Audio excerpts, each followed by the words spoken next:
It's no secret that Nezuko isn't your typical demon in the Demon Slayer world. For one thing, she didn't take the chance to eat her brother after he got knocked out by Gyu.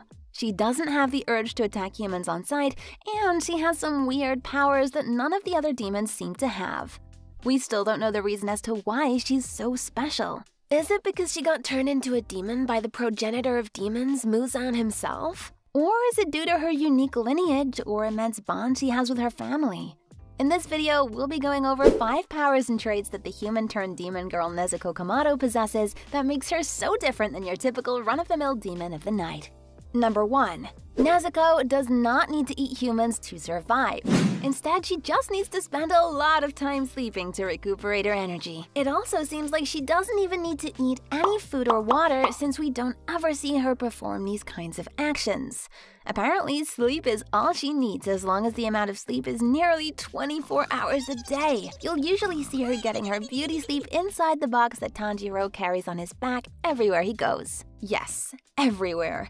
Even when he's fighting demons. I can't imagine how she's getting any sleep at all with what's going on in there. This isn't to say that she can't eat humans though, as she has shown the appetite and cravings for it when enticed strongly enough, as evidenced when she first turned into a demon and also when the Wind Hashira tried to make an example out of her by offering his arm as a snack to her. Yet both times she's resisted the urge through sheer willpower, knowing the repercussions it will have on her brother as well as her humanity. Number 2. Nezuko has instantaneous and advanced regenerative abilities for a non-upper rank demon. One of the reasons why demons are so dangerous in battle is not their combat abilities or their capacity for destruction, but instead their power to regenerate injuries, even life-threatening ones like dismemberment, organ failure, bleeding, and even cutting off their heads. Only decapitation with a Nichirin blade or wisteria poison and under the right circumstances can a demon be killed. Adding regeneration into the mix is almost cheating when their opponents are humans, with fragile bodies that can be killed in a million different ways. During Nezuko's fight with Daki, who's ranked upper 6th, Daki was overly confident with her own demon regenerative abilities given that she's one of the upper ranked demons. She was sure that her regeneration was superior to that of Nezuko's since she knows aside from Muzan and the other 5 upper-ranked demons, she is on top of the pecking order of demons. After her head and limbs were severed at the same time, she was able to instantly reattach all of them back onto her body by precise control of her blood. An extension of this power allowed her to solidify her blood connected to her limbs to control them while still being severed. Even when her limbs are destroyed, she can bring them back in the blink of an eye, instantly, as though it just appeared out of thin air, something a non-upper rank demon should not be capable of. With advanced and accelerated regeneration like Nezuko's, she's pretty much on the same level as the upper rank demons. Number 3. Nezuko can change her size at will. This allows her to shrink and grow whenever she chooses, depending on the situation. She can change into the size of a small child, a teenager, and a full-grown adult. And let's not forget buff Nezuko, which is probably the strongest version of Nezuko we've yet to bear witness. Her child form is mainly used for when she's in a recovery state after a long battle. On top of being extremely cute, it has a practical purpose, such as for ducking a slash from a demon slayer, and seems to be the size she defaults to after a long fight or being emotionally exhausted. We all know how cute Nezuko can be when she's running in that form, but when she's small, she's able to retain some of her strength, as she was able to carry around her brother after he was severely injured during his deathly battle with Gyutaro. A teenage form is her default form. It's the same size as when she was still human, and she's often in this size. And lastly, memes aside, her adult form is the most powerful form by far. In this form, she's bigger, faster, and stronger than her base form.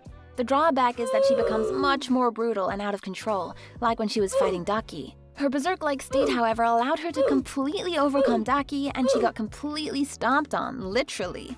Number 4. She can produce and manipulate flames that only damages anything demon-related or anything originating from demons.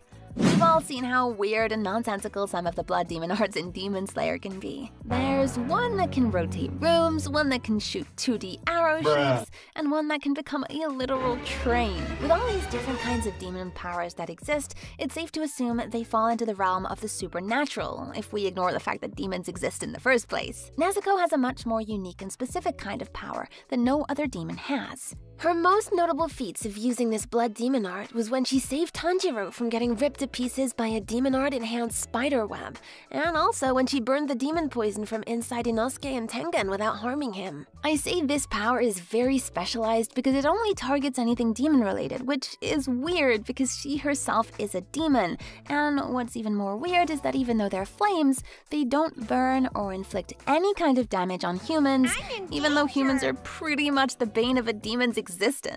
Number 5. This is a pretty heavy spoiler if you haven't caught up with the manga.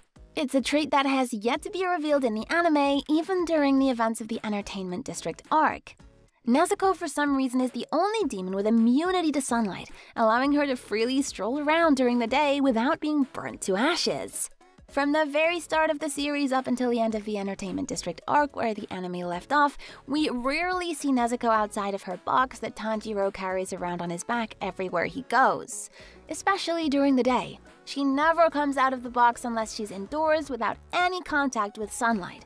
This is due to the fact, and common knowledge, that demons cannot survive when exposed to sunlight. The few times they're exposed to it, whether through accidental means or by force, they burn up and disintegrate into nothing. This is why demons are strictly active during the night. Sunlight is such a deadly weakness of theirs that even Nichiren swords that are essentially blades with sunlight-absorbing properties are one of the only ways for humans to damage them. Every demon is susceptible to this weakness, except for one demon, which is Nezuko. This is unheard of in the Demon Slayer world, since not even Muzan, the Demon King himself, has this trait. There are many speculations as to why Nezuko was able to conquer the sun as a demon. It could be because she's not eaten any humans, which has allowed her to retain some of her human traits, and allows her to walk in the sun as a human could. She could be resistant because of her lineage from a sun breather user. This immunity is so rare for demons that Muzan has set out to eat her so that he too can become immune to the sun, assuming that's how it works. There is one other demon later on who also has this ability not to be affected by sunlight, but it's major spoilers, so we'll hold off on that one for another video. So that's 5 powers or traits unique to Nezuko, the cute demon girl, that makes her different from your typical demon or 12 Kizuki. Other than giving her crazy levels of fighting strength, her status as a demon is unique in that she can live the best of both worlds by being able to walk among humans during the day, but at the same time, she's in such a special position where she can't really get along with either side. She's an enemy to demons for not wanting to hurt humans and siding with her Demon Slayer brother, and she's an enemy to humans because she's instantly seen as a monster with a ferocious appetite for humans. Even so, her uniqueness has allowed her to support her brother Tanjiro in ways that no one else could. It'll be interesting to see what other feats she'll perform as the siblings' journey continues.